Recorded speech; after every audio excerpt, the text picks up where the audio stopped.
างคนว่าเบาหลีบ่เศร้าเบาหลีแล้วสุดแหละสุดในความเศร้าแล้วเบาหลีหั่นน่ะมาคนรถคนล่างก็มีแต่เบาหลีผู้เดียวคันผู้อื่นมาเบาหลีว่าแนวใดก็น้ำตาแตกเพราะว่าทุกสิ่งทุกอย่างที่เราเฮ็ดเราสร้างไว้เราเฮ็ดไว้เบิดให้ลูกเบิดได้บ่เฮ็ดแต่กี้น่ะได้เข้าน่ะ12สอบเดี๋ยวนี้น่ะรถไถก็2คันหน้า2ทุ่งเข้า300เฮือน2หลังแต่กี้อยู่เฮือนหลังน้อยกว่านี้เราเฮ็ดโดยที่แฮงหายากกว่าเดี๋ยวนี้เงินนะเว้ารถ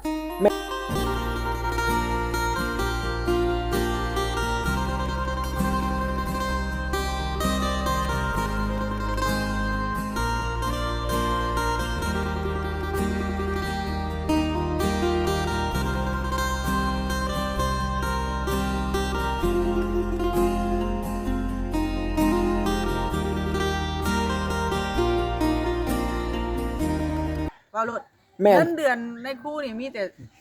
เท่าไหร่มีแต่บ่ได้มากวาดปันกันเพราะว่าแต่ก่อนตะกี้นี่ฟ้าก็บ่มีนี่รถไถก็บ่มีนี่ต้องใช้ควายแม่นน้ำนี่บางเทื่อนี่ต้องได้ไปเฝ้าอีกเฝ้าเอาแล้วว่าน่ะน้ำบาดาลนี่บ่มีเด้พี่น้องเอ้ยนี่แหละบ่าวไผก็เลยรู้สึกว่าลูกเป็นไข้ย่างไปซื้อยาอยู่เซโนการสูญเสียคนที่ฮักแล้วก็การสูญเสียครั้งยิ่งใหญ่ของผู้เลี้ยงรับครั้งใหญ่ก็บ่อยากให้นะมามื้ออื่นแล้วมาส่งตะพอนำกันโดยส่งแล้วบัดมื้อแจกก็สิได้หาอันหมู่ครูอีกเพราะว่าเฮาก็อย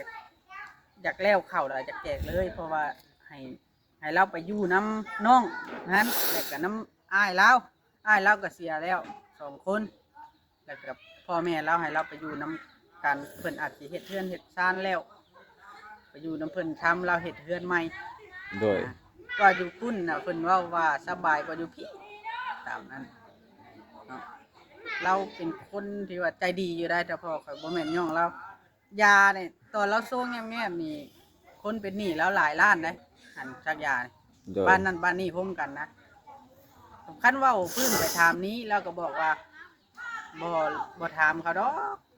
แนวใดก็ให้เขาไว้ใช้ในครอบครัวเขาอโหสิกรรมให้กันทำน่ะแล้วว่าซำนะบ่ถามอีกนี่ก็ให้ก็เอาบ่ให้ก็ย่าแม่นว่าเฮาคนทุกข์คนยากมีแต่ไปเคสนี้แค่ยังบ่ได้ดอกนอกจากโทรเอาว่าบ่มีเงินเด้อไว้แล้วจังเอาก็แม่นแต่จำเป็นได้ขี่รถไปต้องไปปัวให้เขาในจรรยาบรรณของแพทย์เป็นเบิดพอน้องแพทย์สร้างไฟฟ้าก็เป็นพอกันประปาก็ได้แล้วก็ในครูก็เป็นแพทย์ก็เป็นในครูนี่เราเป็นผู้อำนวยการได้ตะกี้ถือว่าเราคุ้มค่าล่ะกรุงเทพก็ได้ไป2 ปีงานเหตุการณ์ว่าพ่อมันเป็นสุดๆแล้วเนาะแม่เราเคยเป็นแล้วลูกๆนี่จักสิซ้ำพ่อเพิ่นหรือบ่นี่พี่น้องเอ้ยเนาะบ่ซ้ำก็ขอแต่เป็นให้คนดีฮักแท้งกันเท่านั้นก็พอแล้วความหวังเพิ่นบ่มีหยังหลายดอกก็เพียงเป็นคนดีแนวใดก็บ่อยากอ้ายน้องนี่บ่ให้ผิดกันถึงว่ามันมีผู้ต่ำผู้สูงผู้ดีผู้ชั่วผู้ขาวผู้ดำอยู่แล้วในบรรดาไอ้น้องแต่ว่าเอาให้เบิ่งเอาผู้มันอ่อนแอหั่นโดยเว้าว่านี้บ่เบิ่งน้อยก็เบิ่งหลายบ่เบิ่งหลายก็เบิ่งน้อยตามสมควรบ่ให้ผู้นึงล้มแล้วอย่าพากันหุบเหยียบน่ะมันบ่แม่นไอ้เนาะแล้วสอนดีได้เฉพาะข่อยเพราะว่าเฮาเป็นเอ้ยน้องกันต้องฮักแท้งกันแลนดีที่สุดให้หากินนมไม่แต่เฮามานี่นะพี่น้องเอ้ยเราแบบฮักแพงนะแม่นย่านแต่เฮาบ่ได้อยู่ได้กินนะแบบโอ้เป็นเล่าลำเทื่อลำข้าวนี่เฮาก็นั่งแบบกินฮอดเหล้าแล้วหั่นนะพี่น้องเอ้ยเนาะแล้วมื้อนั้นเนาะมื้อเฮาพาเราไปกวดมื้อเราเฮาถ่ายคลิปเราสั่งเสียนะเราก็เห็นพอแพทย์กับพอจอยในห้านไอ้ซากเลยเราก็สั่งไว้ว่ามาเบิ่งน้ำกันได้มาช่วยกันแล้วว่าเนาะแล้วก็บอกไอ้สร้างว่านักชอบรถตีนรถเด้อเรานะให้มาเมียนคาบเมียนเกลือเราให้มันตัวมันงามตามที่อย่าเฮ็ดตามที่เราหวังไว้กับคำนั้นเราบ่ได้มีอย่างหลายดอกเงินคำกับแก้วเราบ่ได้อยากได้หลายดอกเราอยากได้แต่รถนี่เราสิหาเองแล้วหาได้อยู่หรอแล้วก็หาได้เหมือนความเล่าลีแล้วนาเป็นได้เป็นทง2 ทง เพื่อนก็ได้สองหลังรถไทยก็ได้2คันผู้ใดก็รถลาวค่ะมีแต่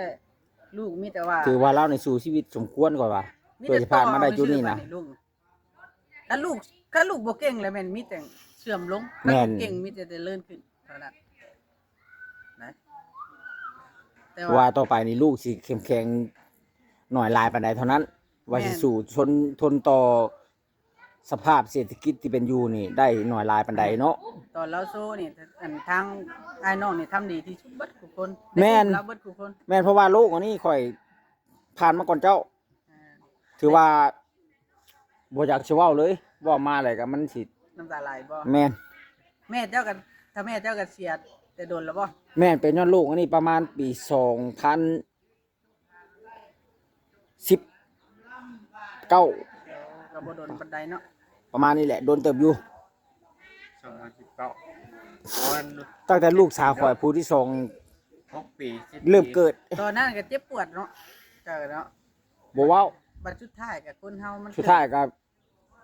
นี่นแหละก็คิดแค่ว่าทุกคนเกิดมาในโลกนี้บ่มีไผหลีกพ้นบ่มีไผหลีกเลี่ยงสิ่งนี้ได้แม้กระทั่งตัวเฮาเอง เพราะว่าเกิดมา4ธาตุธาตุไฟธาตุน้ำธาตุดินธาตุลมต้อง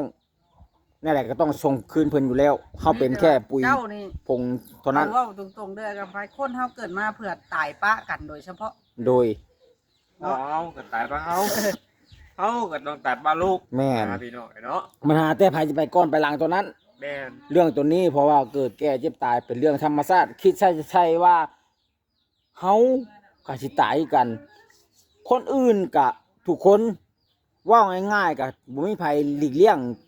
บ่เว่าแต่ว่าคนถูกคนรวยแนวนั้นแหละข่อยจึงทำใจได้นะ ข้อยเว้าพื้นผีเนาะว่าผีน่ะเฮาย่านอยู่ไปมื้อนี้อันผีเจ้าพ่อนี่สมมุติว่ามีผีนี่เฮาอยากให้เรามายืนยงๆแล้วเว้ากันแต่ว่ามันเป็นไปบ่ได้นะตอนนั้นแต่ว่ามันก็น่าเชื่ออยู่ว่าหนึงมื้อวานนี่เด้อข่อยสิเล่าจังข่อยมาหาอันสมุดบัญชีของเท่าแม่กับของน้องชายเราเก็บไว้แล้วว่าไว้ในรถดำข่อยมาจนเป็นชั่วโมงข่อยหาบ่เห็นแนวใดก็บ่เห็นบีบเบิ่งว่างใดก็บ่มี หาตัวรถบ่เห็น หาบ่เห็นในถุงในหยังว่าคว้าอะไรที่จริงนะคว้าแล้ว แต่มันมีแต่เสือบัดมือนี้ข่อยมาแล้วก็ยกมือแต่พอเอ้ยให้เอาเห็นเด้ออันสมุดบัญชีอีกอย่างน่ะว่ามืออื่นก็ได้นั่นแหละข่อยไข่ทงเดียวข่อยเห็นเลยข่อยแปลกตัวนั้นแหละ มันแปลกตัวนั้น มันแปลกตัวที่ว่าเฮาบ่ได้กล่าวบ่ได้บอกเพิ่นนี่เพิ่นบางทีอาจจะ เรายังบกฮอดใกล้ แม่น มือแล้วเราบ่ทันอยากให้เตรียมก็ได้ ยังบ่พร้อมว่าไงซะ และอีกอย่างกระแจรถจักรข่อยหาจนสิเบัดหาก่อนข่อยสินอนคืนนี้ข่อยจะจุดธูปแล้วนบเนอะว่าหากระแจรถจักรข่อยเนี่ยแล้วพอข่อยลุกยืนขึ้นแล้วเห็นอยู่หลังตู้นั่นก็ได้ อันนี้มันเป็นเรื่องที่ว่า อันอาจจะบังเอิญหรือว่าอิหยังแต่ว่าเพิ่นก็เบิ่งเฮาคอยเฮาอยู่ตลอดเนาะ บางเทื่อเฮาก็อาจจะคิดหลายกลุ่มแนวคิดนะเฮาคิด แม่น ต่างๆนานาแหละบางเทื่อนี่คันแต่สิ่งของอยู่ในอันตัวเขาเองนี่เฮาก็ยังก็หาถามทุกที่ได้เพราะว่าเฮาลืมมันนะ ลง แม่น การย้อนไปนั้นแล้วข่อยจะบ่อยากให้น้องขับรถใหญ่ครับอิหยังข่อยจึงเป็นคนขับผู้เดียวเพราะข่อยคิดว่าข่อยสติเต็มร้อยกว่าหมู่ แม่น ข่อยย่านเกิดอุบัติเหตุมามันยากในยามสติทำบ่เต็มร้อยยามเฮาแบบนี้ โดย ข่อยพออยู่ในที่ว่าทุกคนเกิดมานั่นย้อนไทยการหลีกเลี่ยงสิ่งนี้บ่ได้แล้วข่อยจึงพออยู่คันคิดแค่ว่าเป็นจังไดคือว่ารักษาแม่บ่ได้ข่อยน้ำตาไหลแต่ว่าคิดแค่ว่าผู้นั้นผู้นี้ถึงผู้ที่รวยกว่าเฮาก็ยังบ่มีไผหลีกเลี่ยงข่อยแล้วพออยู่ตัวนี้แล้วข่อยจึงพออยู่นะ ต้องขออนุญาตก้าวดังเพิ่นมื้อนี้ก็เจ้าเชื่อเจ้าอยู่อันฝั่งไทยเพิ่นเสียเมื่อวานนี้เด้เป็นมื้อเดียวกันกับพ่อข่อยล่ะเพิ่นเสียล่ะเนาะถือว่าเพิ่นแฮงอันนั้นแหล้วเพิ่นแฮงเป็นเจ้าชีวิตแหละ เพิ่นแฮงรวยเพิ่นแฮงมีฐานะ แม่นเพิ่นแฮงเป็นเจ้าชีวิตเลยล่ะเพิ่นก็ยังหลีกเลี่ยงบ่ได้ โดย เพราะว่าทุกคนเกิดมาก็ต้องรับไปการเวลาทำให้คนจากไป การเวลาทำให้คนเติบโตแล้วก็อันนั้นไปพัฒนาแล้วก็ทำให้คนจากไปนํต้องเข้าใจตัวนี้บ่แม่นแต่ว่าโอลิหมู่คู่ไอ้น้องทุกคนก็สุดท้ายมันก็ต้องเจอเรื่องแบบนี้คือ แม่นไผคือกันพี่น้องเนาะ มีแต่ทำใจผู้อยู่นี่ก็สู้ต่อไป แม่น เท่านั้นแหละพี่น้องเอ้ยหักแพงกันไว้ดีที่สุด แม่น เพื่อนน้องนี่ หลายคนได้อันยอมใจข่อยว่าข่อยเข้มแข็งที่จริงข่อยก็ทำตีนทึบคือกันนะแต่ว่าข่อยให้หมู่เบิ่งบ่เป็นให้หมู่เบิ่งแหละหมู่คือสิให้น้ำเฮาแฮงให้น้ำเฮานะไปเอ้ยบ่ให้ ข่อยนี่อดบ่ได้เลยข่อยนะ แม่น เบาลี่ถือว่ายอมมาหับเลยว่า แบบ เข้มแข็งอยู่ชุดเลยข่อยนี่คันว่ามาเห็นในสภาพนี้น้ำตาข่อยจะออกโลด แม่น โดยที่ว่าเป็นโรคเดียวกันนี่ ข่อย ข่อยนี่ เข้มแข็งอยู่แต่ว่ามันอดบ่ได้พี่น้อง ข่อย เนาะ ติดได้พ่อ ข่อยนี่ถือว่าเบิดในอ้ายน้องนี่ข่อยนี่เข้มแข็งกว่าหมู่เบิดแต่ว่ามาเห็นสภาพแบบนี้ว่าเป็นโรคเดียวกันข่อยคั่นน้ำตาไว้บ่ได้ มันเคยประสบการณ์แล้วเฮาต่ำเฮา แม่นข่อยเคยพ่อว่าโรคอันนี้มันเอาอย่างใส่มันก็บ่ได้มันอากาศหนาวแหละเพิ่นแฮงเจ็บปวดเลย แม่น อากาศเย็นนะ แม่นก่อนเราสิอันนั้นเราสั่งว่าน่ะคือบอกพอน้องแพทย์กับบ่าวจ้อยเนาะครั้งสุดท้ายที่เราเห็นน่ะนะ โดย แบบว่าเราว่าให้เบิ่งกันเด้อลูกเด้อว่าซั่นนะแบบว่ามาซอยกันจนแล้วจนทั่วเด้อว่าซั่นนะในงานนี่นะสมมุติแบบว่าเราว่านั่นใดเราก็สิไปอยู่แล้วนะ โดย บอกไป คือเราฮู้อยู่แล้วว่าโรคอันนี้มันอยู่ไปได้บ่ดนเพราะว่าเราเคยเป็นแพทย์เป็นหมอเพราะว่าไผก็ฮู้แล้วโรคมะเร็ง จักจะคน มะเร็งตับนี่ เคย นะ พาไปรักษาแต่มันบ่ดี แม่น นั่นซะ โรคมะเร็งระยะสุดท้ายนี่คือว่าระยะที่4บ่ แม่น เพราะว่ามันต้องถ้าเฮารักษาสุขภาพดีๆนี่อยู่ได้แต่3 เดือนสูงสุดถ้าว่าเฮารักษาสุขภาพบ่ได้นี่ ก็ประมาณนั้นนะจ๊ะ บ่ฮอด จากไป พี่น้อง ตรวจ เอ้ย พบนะ เห็นแล้วก็บ่ได้โดน มัน เนาะ ยากเด้ 3 เดือน4 เดือน เพราะว่ามัน 3 เดือนประมาณนี้แหละ มันยังบ่มียาวัคซีนหรือว่ามียาชนิดใดที่ว่าจะมาหยุดยั้งการแพร่เจริญเติบโตของโรคมะเร็งนี่ได้พี่น้องเอ้ยมันก็เลยต้องได้อายุน้อยอายุหลายครับเป็นโรคอันนี้แหละบ่มีแผลรอดพี่น้อง บ่ต้องอันนั้นคนเฮาน่ะพอเพียงแต่ว่าให้พากันหลอกตัวเองว่า ถ้าเป็นโรคนี้แล้วแนวใดก็ดีแนวใดก็ดีแหละสิพากันพุ่มไปปัวใครให้ใครได้เลยอย่าไปเฮ็ดขอร้องตัวนี้ มันสิถูกตื่มบ่ ทุกผู้อยู่ ผู้อยู่นี่ถูก ผู้ตายคายผู้อยู่นี่บ่โอเคได้ถึงแม่นอยู่อันนั้นก็ได้ แต่ว่าผู้อยู่นี่อยากให้ดีอะไรเนาะแต่ว่ามัน เป็นไปบ่ได้ มันบ่มียาบ่มีวัคซีนที่ ซ้ำ จะมา ผู้ตายคืน ยับยั้ง ถ้าหมู่ โรคมะเร็ง ตายขึ้นมา ได้ตอนนี้ก็ดี พ่อข่อยน่ะน้องข่อยเสียอุบัติเหตุเราบ่ให้ไผเฮ็ดน้ำตาเลยเราให้แล้วก็ไปรี่ให้แงนให้น้อยหนึงแล้วเสร็จน้ำตาแล้วเราเฮ็ดเวียกต่อ ว่าไงเราจะให้ลูกเข้มแข็งนำแหละ เก่งเลยข่อยเลยจะเก่งคือเราข่อย เจ้านี่สิเก่งอยู่แต่ข่อยนี่เก่งบ่ได้ แม่น เก่งด้านการความคิดปัญหาเช่นก็ตามข่อยเวลาคือไปถ่ายคลิปกันเวลาเจอปัญหานี่ข่อยสิมักเดินเข้าหามันโลดแล้วแก้กันหนีนี่บ่ได้หนีให้จม แต่ว่ามื้อนี้ข่อยหักแต่ว่ามันถ้าว่ามาเจอปัญหาแบบนี้ก็มันต้อง ลุย คือเว้าคือข่อยเว้าว่าแหละลมพายุมาถึงว่าต้นไม้ใหญ่มันก็ต้องมีการโอนเอ็นอยู่แล้ว แม่น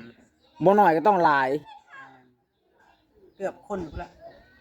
แต่ว่าเฮาก็มีกำลังใจเด้น้ำลูกน้ำเมียเฮาเนาะ โดย เฮาก็ได้กำลังใจน้ำเพิ่น แม่นสู่ต่อไป แม่นเฮาก็คิด สู้ได้พ่อน้องแพทย์กับไอ้คำไพ่กับ โด ข ย อบใจหลายมาห่วมมื้ออื่นก็มาห่วมน้ำกันอีก โดย แม่น อ่าส่วนเบาเวียงพร้อม โดย ขอจอยนะมา มามื้อนั้นก็บ่ได้เห็นตาพ่อเพิ่นเนาะ น้องแพทย์กับบ่ได้เมื่อพี่น้องเนาะมันนี่ก็ว่าจนแรกจนทั่วคืออันถ้าพ่อเพิ่นเว้าหั่นแหละพี่น้องเนาะ โดย กันว่าเมื่อกับเมื่อพาหาพักผ่อนรถ โดย มื้ออื่นจังมาใหม่มื้ออื่นจังมาสู้น้ำกันใหม่เพราะว่า โดย มันก็กลางคืนค่ำคืนก็บ่ค่อยมีเวียกอย่างมื้ออื่นนี่ล่ะเฮาต้องได้ย่อเข่าแน่แล้วก็ได้ไปหาไม้และลำแน่ แม่น มื้อนี่ถือ ซอยกันพี่น้องเนาะ แม่นมื้อนี่ถือว่าทรงจากการเมียนศพเมียน บ่สิาย่อพ่อน้องแพทย์เด้ ขาดแล้ว และขนาดนั้นบ่พอลูกแพทย์ข่อยทำใจได้แล้วพอลูกแพทย์นะ บ่ได้ดอกแม่ได้ก็เฮ็ด ข่อยทำใจบ่ได้ข่อยนะ นี่แหละพี่น้องเอ้ยเฮากะมันได้เวลาแล้ว ได้เวลาแต่มันอยู่ในความทรงจำข่อย เพราะว่าไผก็ต้องเจอ เบิ่นสิเฮ็ดว่าบ่ให้นี่ ทั้งข่อยบ่เห็นนี่ แต่ว่าข่อยได้ยินข่าวนี่บาบอสพ่อเจ้านี่เป็นโรคเป็นโรคไปเดียวก็พ่อข่อย ยั เป็น งเว้นนี่ เป็นโรคไปเดียวก็แม่ข่อยทำแต่บ่ได้ เบิ่นสิพ่อบ่ให้นี่ พ่อบอก บ่เว้าก็ได้บ่ว่าเราหายอยู่แล้ว เ ไม่ได้ เจ้าบ่ต้องว่าเราให้อยู่แล้ว เพราะว่าข่อยเป็นหยังถึงว่าข่อยบ่ได้ก็เห็นหน้าพ่อเจ้านี่ ให้เราเป็นได้ไงเราก็ยังอดบ่ได้ ข่อยถึงกับน้ำตาไหลย้อนว่าพ่อเจ้านี่รับเป็นลูกไปเดียวกับแม่ข่อย ไม่ว่าตามใจ ข่อยเลยอดบ่ได้ ข้าวเราเขาก็ยังพูดอู้ซึกได้เห็นนะ อย่านะพ่อลูกแพทย์ พาไอ้บนให้นั่นน่ะ เจ้าว่าเป็นจังได๋ข่อยจึงมาข่อยว่าเพราะว่าข่อยความรู้สึกข่อยในการเป็นลูกอันนี้ ความเจ็บปวดหรือว่าความที่ไปหา เนี่ยมารักษานี่ มันว่าน่าไป มัน เข้าไป อดบ่ได้พี่น้องเอ้ย บอกว่าทำใจได้แล้วพี่น้อยยอมรับความจริงได้แล้วบอกว่าบ่ยอมให้เด็ดขาดเมื่อยให้แล้ว อย่าเมื่อให้แล้ว สู้ๆเด้อ ตกใจครับใคร โดยแสดงกับฮักแพงกันที่เก่าอะไรพี่น้องเอ้ย แม่ สู้ๆบ่ต้องแพทย์ ไปคิดป้ากันย้ำลำบากแบบนี้ แม่นเขาต้องเบิ่ง บ่ กัน มีหยัง พี่น้ กั อบ งเอ้ย กระเบียงกำลังใจนะ เอาดีเว่าตรงๆค่อยดีใจแห้งแล้วถ้าเจ้ามาให้กำลังใจแล้วก็โทรให้กำลังใจนะ ดีใจ จน แล้ว จนให้มือนั้นอันพอแพทย์ทักมานะค่อยว่าบ่ได้จากความ เสียใจน้ำเด้อเนาะ ค่อยละให้โกกรถมันบ่จังเฮ็ด แล้วข่อยก็ทักมาว่ามือได้โชคจากการพ่อว่า แม่นข้อยก็เลย ค่อยก็ดีใจแห้ง ไปกันบ่จ้อยทางมาก่อนสิเว้านี่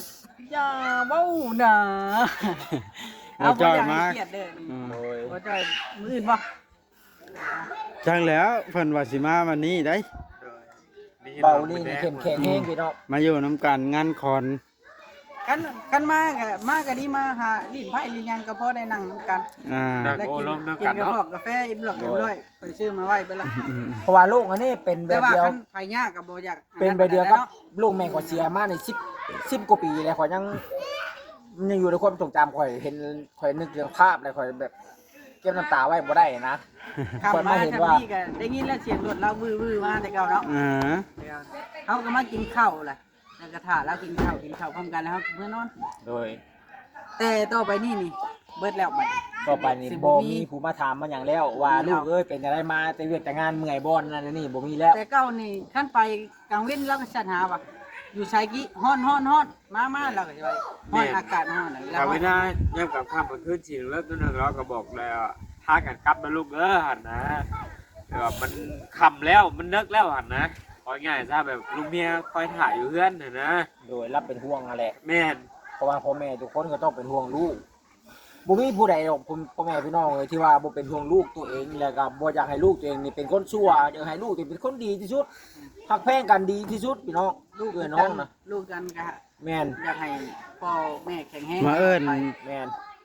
มาส่งสการน้ำกันได้แนวใดก็ได้ โดย ถ้าบ่ติดคัดหั้นนะถ้าติดคัดแล้วก็บ่ว่ากัน เพราะว่า มา ถ้า อยู่แล้วบอกว่ามาเบื่อดี เพราะว่าเฮาก็ต้องการกำลังใจที่สุดในช่วงที่ยามสูญเสียครั้งยิ่งใหญ่ในชีวิตว่าเฮา ได้นี่เนาะเอาเนาะเป็นน้องเป็นนึงพ่อ ครั้งนี้ล่ะพ่อลูกแพทย์เลย ถือว่า สู้ ก็แยกบ่ได้ว่าตัวใดเสียใจกว่าก็ให้ความเท่าเทียมเลย ความเสียใจเนี่ยมันคันทืบคือกันก็สิว่าตัวนั้นก็จนร้อนได้ภัยอะไรก็เนี่ยมันเกิดขึ้นไวได้ตอนนั้น ๆท่านหันเนาะ แต่ท่านหัน เขาตั้งใจบ่ทันเลยนะ ตัวนี้ถือว่าเขาเตรียมตัวแล้วแต่ว่าเขาก็หับบ่ได้คือเก่า อันนี้ถือว่าเฮาเตรียมตัวเฮาพาไปรักษาถือว่าสุดความสามารถแล้ว บ่มันเป็นโรคมะเร็งตับระยะสุดท้ายมี FC คอมเมนต์เข้ามาอยู่ว่าคือบ่พาพ่อไปหาหมอจังซั่นจังซี่ก็ขอบใจเพิ่นที่เป็นห่วงที่แนะนำนะแต่ว่าเฮาก็สุดหนทางแล้วเพราะว่าเฮาฮู้แล้วโรคนี้ว่ามันสุดท้ายแล้วนะเฮาก็เลยจำเป็น อย่าให้ผู้ตายขายผู้อยู่หลายเนาะ แม่น ครับก็คือจัดงานศพนี่บางคนก็เป็นหนี้เป็นสิน100 ล้านพันล้านก็มีย้อนว่าคนผู้ตายขายผู้อยู่ก็ใช่หนี้มันบ่ถูกได้แบบนั้นมันบ่คักเพิ่นไปบ่สบายใจถ้าเป็นน่ะเฮาเอาพอเพียงเฮามีเฮาก็เฮ็ดเฮาบ่มีเฮาก็เฮ็ดทำเฮามี แม่จัดทำเฮามีบ่แม่นเฮาสิจัดใหญ่อลังการงานสร้างได้บ่ได้ นี่ เนาะ แต่ว่าจบคลิปเลยแล้วกันไว้อีหยังก็สิ ลงกันอีกทีนึง อัปเดตใน FC เบิ่ง ได้ก็ นี่ ขอบ แต่ ใจ ว่า FC ขอบคุณขอบคุณ ขอบคุณเนาะ ท่านเนาะ ที่ขับมาติดตามแล้วให้กำลังใจพี่น้องเลยเนาะ ทางทีมงาน แม่ แล้วก็ พอลูกแพทย์นี่ยอมรับว่าเพิ่นเป็นคนที่ เนาะ อ่อนไหวต่อความรู้สึกเนาะ แล้วเป็นคนน้ำตาตื้นว่าไงกันน้ำตาตื้นหลายแล้วเห็นอหย่างละเราอดบ่ได้ แม่ ก็จังใดกับไอ้คำไพ่กันยัง โด ให้ ยค่อยเป็นคนเข้มแข็งเมื่อก่อน แต่ว่ามาได้ยินว่าเป็นโรคมะเร็งครั้งสุดท้ายเลย มันแบบเขาคิดมากเลยมันจะต่ำใจเขาเลยนะเพราะว่าเป็นลูกเดียวครับแม่ค่อยที่เคยพ่อมาค่อยเลย เคยพูดว่า จะพูดบ่ได้ เราเป็นมะเร็งทางระยะสุดท้ายน่ะ3 มื้อหลังจากเคยพูดเราก็จากไป อันนั้นมื้อแล้วจากไปทางนิดน่ะเชื่อว่าข่อยเว้าน้ำไผบ่ได้จักความ ให้ ค บ่ อยเชื่อบ่ว่า เว้าแล้วค่อยให้แล้วค่อยก็เลยบ่เว้า บ่ปากบ่ บ่ปากแล้วก็เขียนน่ะได้เยอะแต่ว่าปากแล้วมันน้ำตาออกแล้วบ่ปากบัดและปล่อยเวลาผ่านไปเฮาคิดทบทวนว่าคนในโลกนี้บ่มีไผอยู่ได้เฮาคิดฉะนั้น แม่น ต้องจากไปทุกคน แม่น เพียงแต่ว่า พ่ออยู่นะ สิไว้หรือซ่ามันก็แล้วแต่บุญวาสนาของแต่ละคน เอามีแต่ว่าให้ไอ้คำไพ่กับพ่อน้องแพทย์เมื่อพักผ่อนอยู่เฮือนพุกแล้วก็ไปจุดทุกบอกเราให้เราบอกเราว่าเขาให้เดินทางปลอดภัยเนาะ แม่น ได้ก็ได้ลูกหลานมาทำงานแล้วก็มือจะสิมาส่งสการไปให้คุ้มครองลูกหลานได้แต่พอน่ะให้ลูกหลานปลอดภัยแล้วก็ให้การงานก็ดีขึ้น แม่นพี่น้องงานก็ โอ ได้ เคบัดนี้มันสบายดีก่อน โดยสบายดีเด้อโดย จบคลิปเลยจบคลิปเลยข่อยสิเป็นมือกล้องให้จบเลย โดยสบายดีเด้อ ตัวลาไปก่อนพี่น้องเนาะ ทำบ่าวใครก็จะขอเลย กดแชร์กดติดตามเพื่อเป็นกำลังใจ ลาไปก่อนพี่น้องเอ้ยจังไดกะฝากกดแชร์กดไลค์เด้อพี่น้องเอ้ยมื้ออื่นพุ่นแหละจึงสิได้มาเมียนหรือว่ามาส่งราชการทางตาพ่อเพิ่นจังไดก็ฝากพ่อแม่พี่น้อง FC เบิดทุกท่านกดแชร์กดไลค์เด้อพี่น้องเอ้ยเนาะบ่าวกับไผก็คิดเห็นที่ว่าทั้งเบาโอลีเพิ่นโพสต์ลงว่าพ่อเพิ่นเป็นโรคมะเร็งตับระยะสุดท้ายบ่าวกับไผก็มาคิดซะแล้วแหละก็มันแบบว่ามันต่ำใจนะพี่น้องก็เลยเก็บน้ำตาไว้บ่ได้พี่น้องเลย โดย อะไรกะ อ่า แต่ในคลิปนี้สบายดีเด้อพี่น้องเนาะ เป็นกำลังใจให้บ่าวของไผหน่อยเด้ โดย อ